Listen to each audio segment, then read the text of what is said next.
Creative Babble.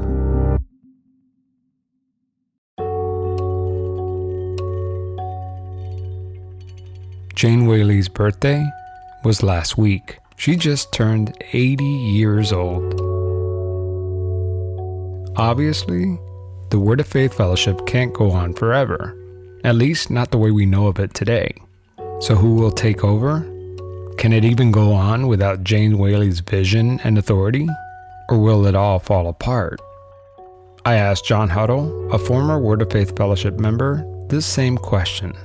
You know, this is a question I asked Sam and Jane, but I'm going to ask you first, and I'll tell you what they said. I asked them, do you have any succession plans? Like, do you have somebody lined up to kind of take your place? And what do you think? What's the future of Word of Faith Fellowship without Jane or without Sam? I've been told by a distant relative that there are papers drawn up to hand over the leadership of the ministry, whether that's property succession or whatever, her daughter Robin.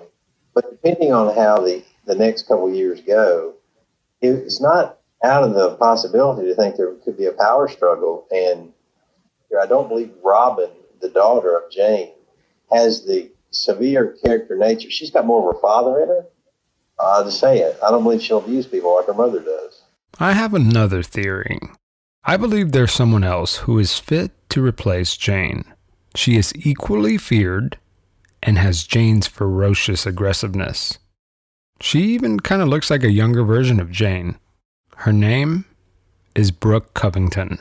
You know, and correct me if I'm wrong, she seems more fond of Brooke because Brooke seems like a bulldog, just like Jane, than she does of her own. You were able to glean that in your short time there. You're very perceptive. Yeah, it almost seems like she introduced her as her adopted daughter, and maybe legally she wasn't adopted, but maybe personality-wise, like she's the daughter that Robin never could be, you know? Very perceptive. I actually asked Jane and Sam who will take over the church during my private conversation with them, and I was actually surprised by their answer.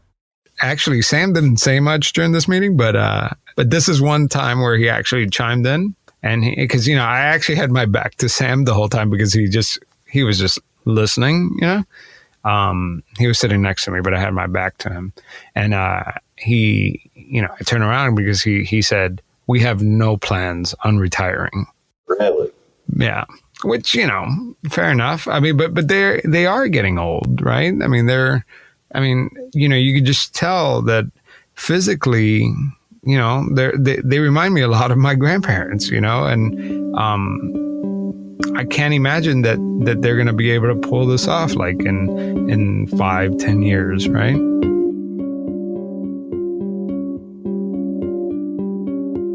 Jane Whaley can't live forever. Brooke Covington just seems like the natural successor. But there's a problem with this theory. Brooke can't take over the Word of Faith Fellowship if she's sitting in jail. And you can tell that church leaders are worried. Here's audio from my visit earlier this summer. Our adopted daughter. Yes. They took in all the rebel Cooper children. They made them who they are today, and now they're going to put her in jail. Now they're going to put her in jail. And I'm probably stupid enough to probably do it again. So why do they want to throw her in jail? Well, because Brooke Covington and 4 other church ministers were indicted by a grand jury on charges of assault and kidnapping of a teenage boy because he's gay. Now, from Western North Carolina's news leader, this is News 13 at 5. Photos have now been released for the 5 Word of Faith Fellowship church members indicted this week for allegedly assaulting a former member. And that boy, well, he's 25 now, and his name is Matthew Fenner. And one of them had his hands around his neck and was like squeezing him so tight. And at this point, I was like, this has got to stop. They're going to fucking kill him. This is Danielle Cordes. She was there that night, and she says she saw the whole thing. At that point, I was like, if they're going to kill someone, it's definitely going to be this time, because it was just nonstop punching him and beating him on the chest and like shoving him back and forth. And, you know, it's just like waves of prayer. And, you know, Brooke screaming at him and pulling the next person in to pray for him. And we'll talk more about this alleged attack in the next episode. But today we're going to spend the next hour talking about how we got to this point. And we're going to explore how someone like you and me could get caught in a cult leader's web. Don't believe me? Trust me. It's the perfect con. I'm Javier Leyva, and this is Season 3, The Prophet.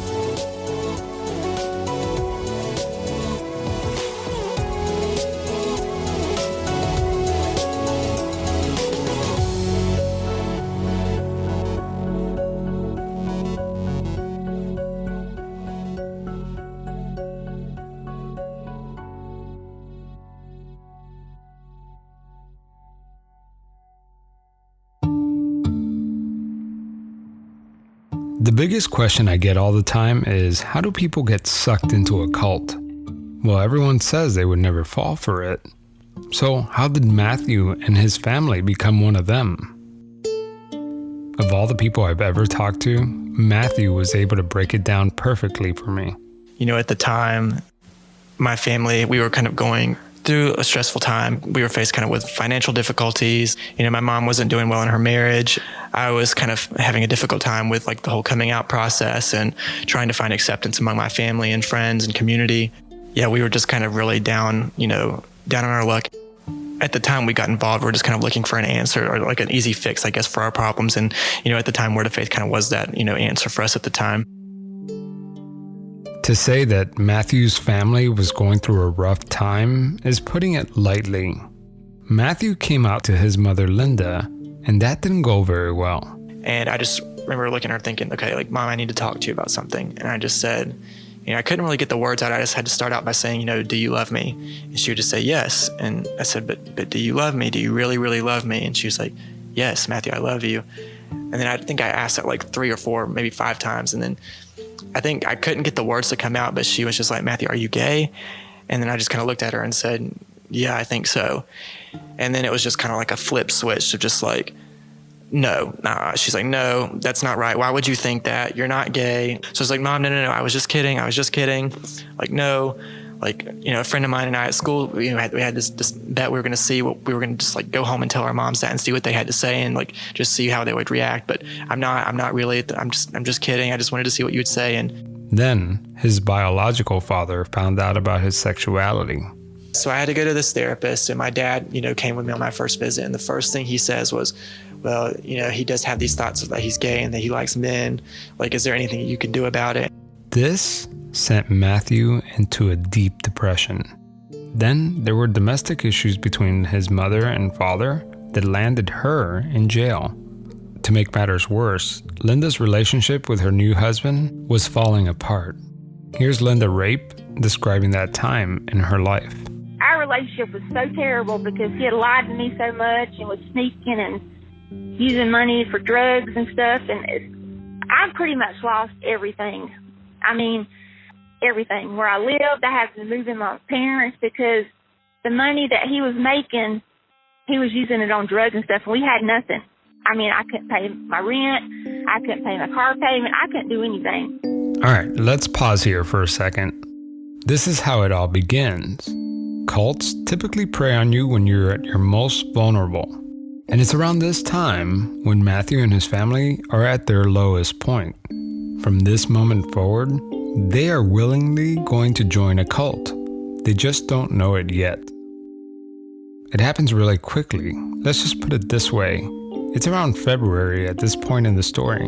Matthew has heard about the Word of Faith Fellowship before, and he thinks they're weird. And by December of the same year, Matthew is so deep in the church, he's telling his grandmother that it's not okay to bake Christmas cookies because it's a pagan holiday. So, how does someone go from thinking that these people are freaks to suddenly become one of them? Just to give you an idea, this is Matthew Fenner, months later, speaking at graduation during his time at the Word of Faith Fellowship. Well, I know I wasn't here my whole life. I wasn't raised here. I wasn't taught God the way that they're taught here. But as I came here to the Word of Faith, I began to see what God is in someone's life. I began to see who Jesus is. I began to see the love of God. I began to see the presence of God. And I wanted it. And I know I gave up my life. I left a public school and came here. I gave it all up. Why? Because I wanted to. Because I felt the presence of God here in this church. God has delivered me from so much. And I know that I have changed. Because you could lay before me anything of the world. You could lay before me the alcohol, music, cigarettes, unclean, a magazine, a famous person. I don't care. I don't want it. I know in my heart there's no desire for it. I know in my heart that coming here was the best thing for me because I know that my life is being directed by my choice. But lastly, I want to thank my mom, though, for standing with me for all the things that I've gone through. She stood, no matter what anyone said. My mom stood, and I'm so grateful that you brought me here. And you made sure I served God. And I'm so grateful for everything you've done for me. Thank you.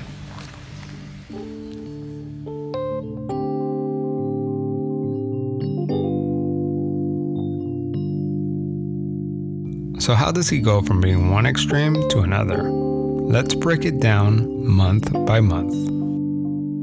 It's February 2010. My family was like, all right, y'all, we're going to go to a church service. And so we're going to go over to this church called Word of Faith. And I was like, I've heard of that. But I was just kind of like, I don't think that's going to be what I'm not going to like it. I don't think I'm going to want to go there. Matthew was far from the perfect candidate to become a Word of Faith Fellowship member. He's gay and considers himself an atheist. So at the time, I really was like, church is not my thing. I don't believe in God. He also heard rumors about some of their strange rituals. The Word of Faith had a reputation as well of being this kind of scandalous kind of place that had a history of some really sketchy things kind of had gone on there that I had heard about. Matthew thought they were weird, but at the same time, he was kind of curious. And all of a sudden, he has an invitation. I mean, I can imagine it's like being invited to the creepiest house in your neighborhood. It's scary, but you still want to see inside. Like everyone always said, you had to have an invitation to go. So it was like, well, we've got one, so I'm going, so let me go check this place out. So, wait a minute, that's interesting. I never would have thought about it that way. But like when you say sketchy stuff, obviously right now my listeners know what the sketchy stuff is. What kind of reputation did they have at the time? Because, I mean, right now, most people listening to my show probably wouldn't want to go, even if it's exclusive invitation only. Yeah. So at the time, in my mind, like the reputation that I was aware of was, it wasn't like what you're hearing now. It was more, they make themselves throw up in buckets. The word on the street was that the Word of Faith Fellowship members would scream for so long that they would make themselves vomit in a bucket. And they believed that puking was a way to get the demons out. The extremes in my mind were, they do believe in like demonic possession. And then I think when I told someone at school that I was going to go there, they were like, that place is a cult. It was more just like, okay, well, they've got this reputation. I'm curious. Let me find out what's going on and let me just see. During Matthew's first visit, he said he didn't witness anything sinister. For him, the whole thing was just kind of amusing. Like for me, it was kind of comical as well. Like I thought it was funny. I was like, what is this? And because I remember my cousin and I like side-eyeing each other. We would kind of smirk and laugh and be like, what? I would like lean over and be like, what in the heck is this? What? These people are so weird. And I was just kind of like, okay, whatever. And then we sat there through the service and I remember thinking, God, this was so boring. So Jane preached. To me, it was just like, I think this is so silly. I do not believe what these people believe in. I had no intention of going back. I told my mom, I was like, you guys can go. That's cool. But I don't think I want to be here. Like this place seems kind of, it's just not my thing. It's now sometime around April 2010.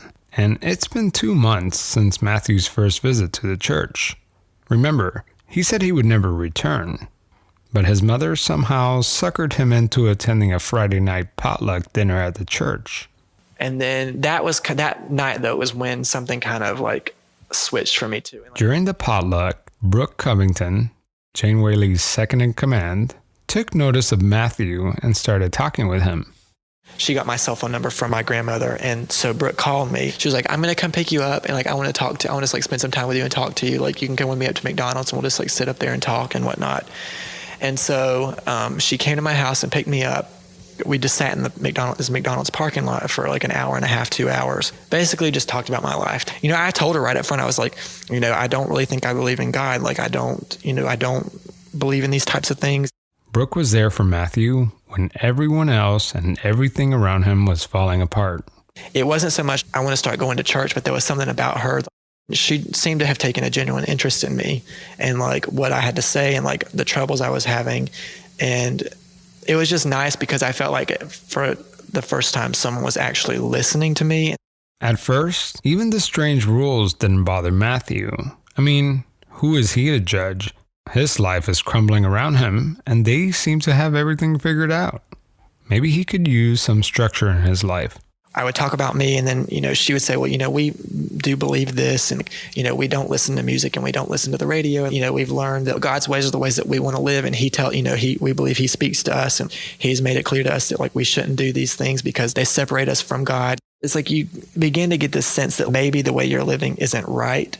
Here it is that you see all these people, outwardly have, these nice things. They all have these really nice houses. They all drive these really nice cars, and they have these really nice, expensive clothes, and all the women are wearing really expensive jewelry. And like everyone seems really happy and loving and like caring. And then, obviously there must be something to the way that they're living. Like if they have all this stuff, they say that, well, we live this way and God blesses us and gives us all this stuff. But, eventually later on you find out that like, no, it's all coerced. You're coerced into buying it, and like you're forced to live and dress a certain way. You're expected by the ministers and by Jane and by, these like higher up people. Like, it's just, this is our code of conduct and you have to live this way. Like, at the time, it's like they make you feel like everything you're doing is so wrong. The reason things aren't going well in your life is because, you're not living how we live. After sitting at the McDonald's parking lot for about an hour, Brooke offered to take Matthew to see her house. It's like, oh, well, you want to come see my house? And so we drove and she took me to her house. And it's this huge, 4-story, really elaborate brick home. Inside it was immaculately decorated. And I just remember walking around seeing it thinking, oh, this is so nice. Like, I wish we could have these types of things. And so in my mind, it was just like, again, it was kind of like an overload of, ooh, okay, she's actually listening to me and cares about what I'm saying.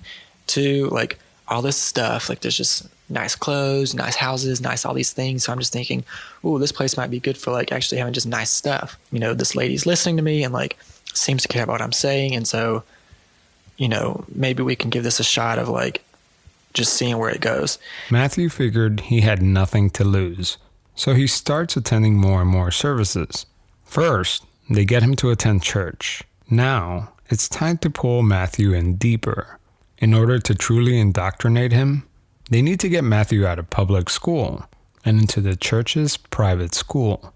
Some of the younger people were like, well, maybe you could come to school with us. Brooke, I think, had mentioned like we make the highest SAT scores in the county. And, all our students make all A's and they get into really good schools. And like, they go on to law school and medical school and all this thing. And so in my mind, I'm thinking, ooh, like she said, medical school, like that's what I want to do too. And they make good grades. Well, that means I can get into a good college. So, and they're like, oh, we also do dual enrollment. So you can do college while you're in high school. And so again, all this to me is like, in my mind, it's just like setting off like all these fireworks. Matthew is in. The old Matthew is dead. And I remember one time telling my mom, thinking, I don't really believe in this God thing, but like I'll try. Like if it means that it's going to make you happy, and I want you to accept me. I want you to like love me again, like fully. And I was like, I don't think I can change being gay, but I'll try not to act on it if that's what you want. If that's what these people do, like I'll just try not to act on this stuff. Like I can't make any promises, but I'm going to try just for you. And I kind of at the time knew that it meant I was probably going to have to leave my school, all this mess. You start kind of separating yourself from your friendships. And it's this slow kind of progression of getting in your mind of making, like they kind of trick you and make you think that, again, you need to do what they're doing to have the things that they have. And so you can feel happy. It's August now and summer break is over. Matthew Fenner is now enrolled in the church's school. He pretty much cut out all his friends, he quit dance school, and he stopped listening to music.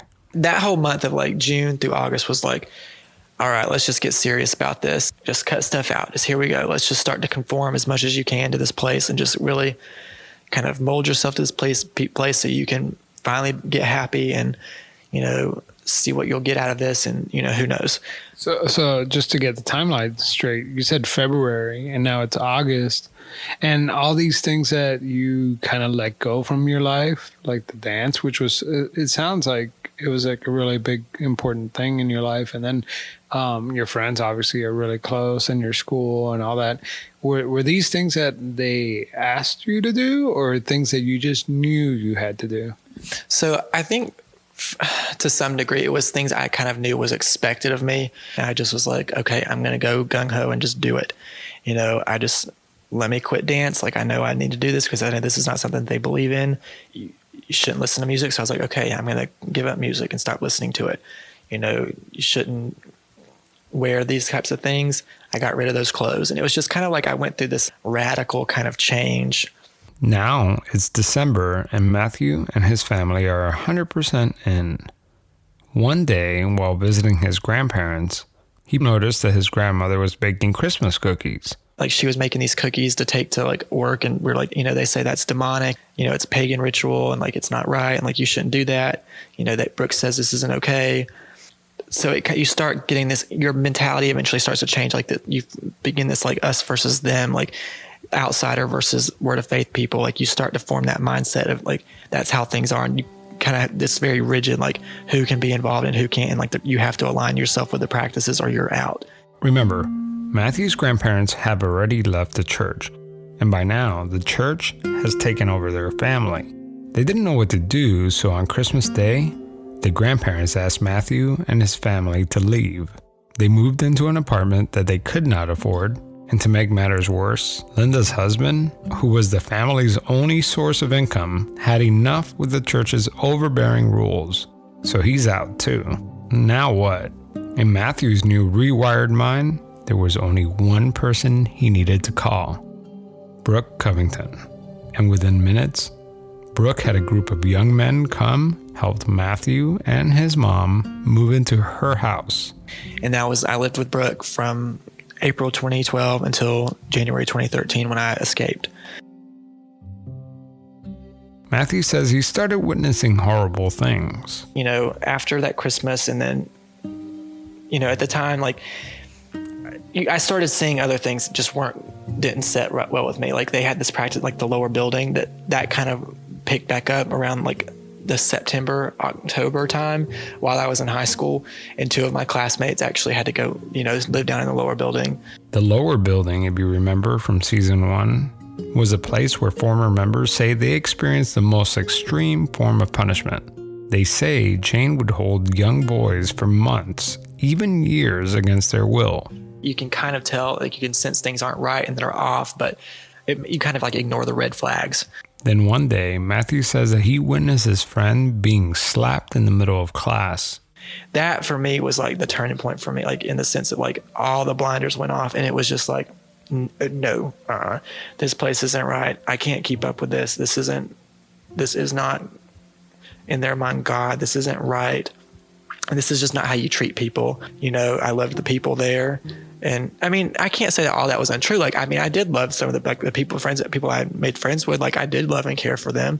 I could say I did love and care for Brooke, even though I knew she was doing all these wrong things. Just because people do bad things doesn't mean that they're like, you can't still love them as well. I mean, and they took care of you during a time of need, right? Yeah, not only me, like they took care of my mom, like. But despite her reputation as a monster, Matthew says that he also witnessed the softer side of Brooke. And she honestly treated me more like a son than she did. Like my brother and myself, she treated us more like sons than her actual own kids. And that's the one thing about Brooke. Like, people do feel like she was a bully, and most people hate her that leave. And I understand why, because she was a bully, and that is the type of person she is. She is a bully, and she hurt a lot of people. And I mean, she hurt me, and that type of thing. But again, like, I do personally believe that she was kind of in a similar position that I was. Like, Jane got a hold of her, when she was at a downtime. She was probably maybe in her 20s, I think, if I remember correctly. She was down on her luck, and I think she just kind of got caught up in this thing, and her mind got molded. And I just think she wasn't didn't have like a strong foundation in herself to like resist. I mean, I don't know. Eventually there's something that she's getting out of it, and she's gotten drawn into it. And again, I can't make excuses for the things that she's done, because she's done what she's done, and she's done really awful things to so many people.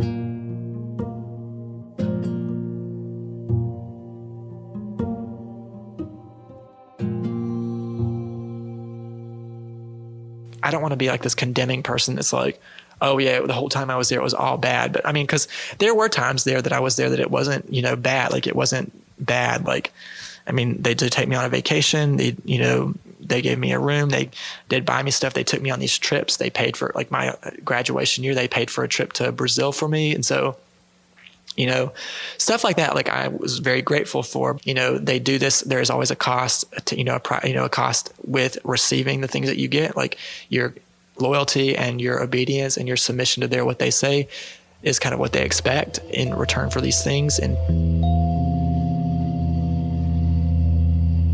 But one day, Brooke's motherly relationship with Matthew turned cold. Suddenly, she grew suspicious of his behavior and knew something was up. Brooke was kind of like was retracting and like was not being as open about things, and like she could tell something was off with me. And so at one point she like pulled me into a room. I just remember her like me sitting there and just her looking at me saying like, we know that you're like up to no good, and you're making all these pacts with the devil, and something's off with you, like I can tell, and like you're being really sneaky. And like she was just like, I can tell you're a snake. And like she told me that, and I couldn't help but I like started to smirk and was just like, I don't know, like I just thought it was funny. But like I just remember her like everyone in that room kind of got real silent, was just like, and after the fact everyone told me like they thought you were gonna like that was gonna be it for you after that point, like because they're like, you don't laugh at that kind of stuff and like get away with it. But for some reason I got away. It didn't happen right then, but it kind of was like a foreshadowing. He got away with it this time, but soon after Sunday night church service, Matthew will feel Brooke's fury. This was a night that Matthew says that 20 church members beat him for more than 2 hours at Brooke Covington's direction. That's next time on Pretend Radio.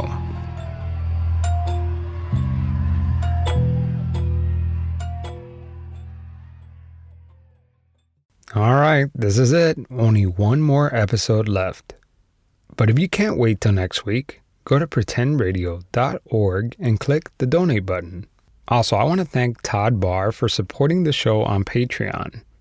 Todd was my vice president at the company I work at, and I always try to keep this show secret, but one day I walked in and Todd tells me, I binge listened to your show this weekend. It was awesome.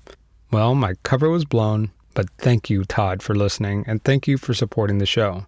Also, do you own a Pretend Radio t-shirt? Well, you should. Use offer code PRETENDERS and get $5 off. Just go to pretendradio.org and click the merch button. Okay, I'll see you guys next week. Now check out some of these podcasts. Mens rea is the legal principle of intent that must be proved in a number of crimes, such as murder. It means literally, the guilty mind. The Mens Rea podcast explores the most notorious crimes from Ireland and the UK and the court cases that followed. Every fortnight, a new case is discussed. So if you like hard-hitting, in-depth true crime podcasts, head on over to Apple Podcasts or wherever you get your podcasts from and subscribe to the Mens Rea podcast today.